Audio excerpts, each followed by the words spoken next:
তোমার হাত পা এইগুলো যেমন তোমার শরীরের একটা অংশ।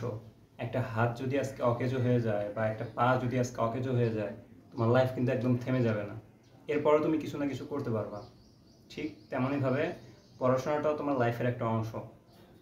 পড়াশোনা একটু খারাপ করছো বা রেজাল্ট একটা একটু খারাপ হয়েছে, এই কারণে তোমার লাইফ থেমে যাবে না। ঠিক আছে, তুমি এরপরেও ভালো করার আরও সুযোগ পাবে।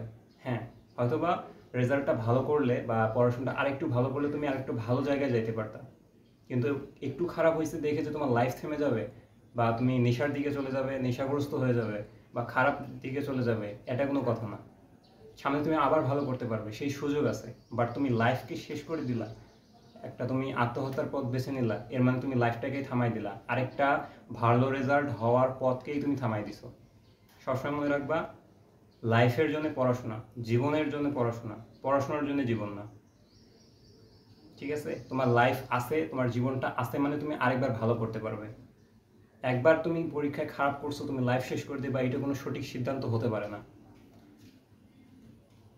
আর এসএসসি 25 যাদের রেজাল্ট খুবই কাছাকাছি চলে আসছে, আমি আশা করব, আমরা আশা করি আর কোনো অনাকাঙ্ক্ষিত ঘটনা ঘটবে না। শিক্ষার্থীরা একবার খারাপ করবে আর একবার চেষ্টা করবে, এটাই শিক্ষার্থীদের ধর্ম।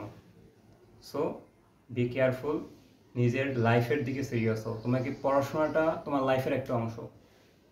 লাইফে পড়াশোনা থাকবে, খারাপ রেজাল্ট হবে, ভালো রেজাল্ট হবে, এটাই স্বাভাবিক। কিন্তু তার মানে এই না যে রেজাল্ট খারাপ হয়েছে জীবন শেষ করে দিবা। রেজাল্ট খারাপ হতেই পারে, স্টুডেন্ট পরীক্ষা দিলে রেজাল্ট ভালো খারাপ এগুলো হবে। সবাই কি পরীক্ষা ভালো করবে? 100 জন পরীক্ষা দিলে কি 99 জনই ভালো করবে? না, হয়তো বা 60% ভালো করবে, 40% খারাপ করবে। যারা খারাপ করছে তাদেরকে দিয়ে না তুলনা করতে পারবে যারা ভালো করছে।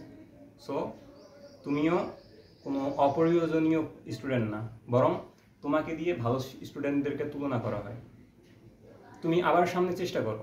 এসএসসিতে একটু খারাপ হয়েছে, ব্যাপার না, এইচএসসিতে আবার চেষ্টা করো।